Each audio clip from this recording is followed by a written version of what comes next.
Hey there, everyone. It's Jason here with Infinity Property Group at Keller Williams Realty. Wanted to talk to everyone today about open houses.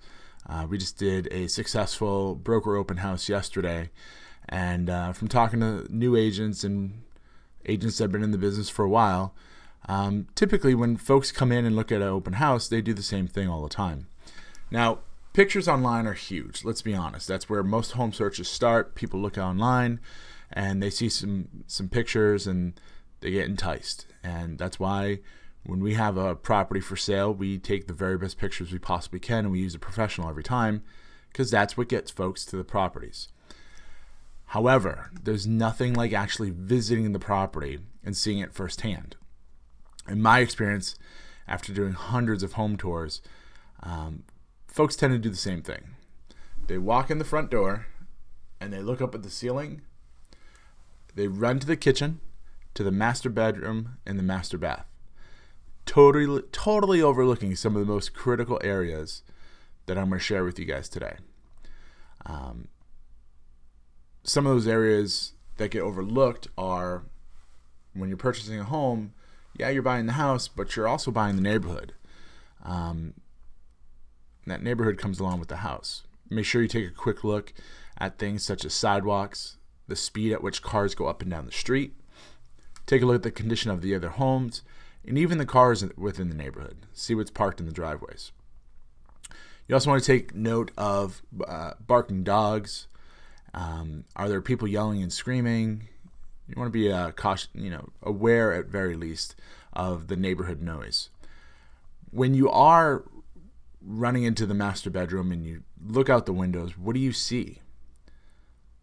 Take a look out the window. Do you have privacy? Are you backed up to an apartment building, perhaps a freeway, or is it wide open space? Lack of privacy can be solved fairly easy with a fence and some trees, but still something to note. Especially when here in Los Angeles, there's a lot of alleyways and people take note of what they look at. When you're inside the home, it's important, however, not to overlook the outside. So everybody, they come in, does it have hardwood floors? Is it granite countertops? Well, hey, let's step outside again and take a look at what the outside has to offer. How's the paint? Is the paint chipping or peeling? Are there cracks in the foundation, or perhaps cracks? We have a lot of stucco here in Los Angeles. Is there cracks in the stucco? Look up at the roof and the gutters. How do those look? Look at the windows. If it has shutters, is everything intact? Is the antenna or the satellite dish falling off the home? Take a quick look at the structure itself, and how the landscape sits up against the structure. Is the landscape totally up against the structure, and instead of pitching away from the house, is it actually pitching towards the house? That could be an indication of water seepage and future water damage down the road. Now, going back inside the house, how's the layout of the home? How's the flow? Do the rooms make sense? Are they spacious enough? Will your family feel at home? Are there enough dedicated private spaces for members of the family? Or is everyone going to be on top of everyone and in everybody's business? Whatever works for your family, you know best. However, just be on the lookout for it and be aware. When you are looking at the flow and the layout of a property, how's the lighting while you're there? Is the home flooded with natural light, or are you walking into a bat cave? Is the home situated in such a way to allow airflow? So in the spring and summer months, you can open the window and a natural airflow goes through the home, or you're going to have to crank up the air conditioning because lack of air. Also, the window's double paned. You want to think about heat loss in the winter and keeping the cold air in the summer months. So since we're talking about layout and flow, why don't we flow into the closet and storage space, in the garage space?